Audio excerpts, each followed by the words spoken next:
Hello everyone, today I'll show you how to draw a new image in a PDF file using Foxit PDF Editor. Open your PDF file and select Edit option and select here Add Images option. Now select here Draw New Image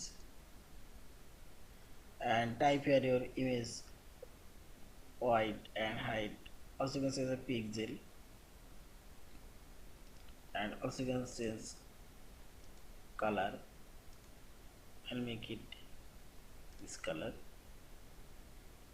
Okay, and simply select OK.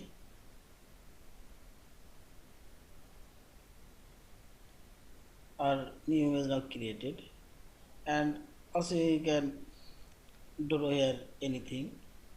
I'll not draw anything, and simply select here save and save this. Our image now created. Now you can increase decrease the image size and move. Also you can rotate anywhere. Yeah, and finally select this file option, save or save as a PDF file.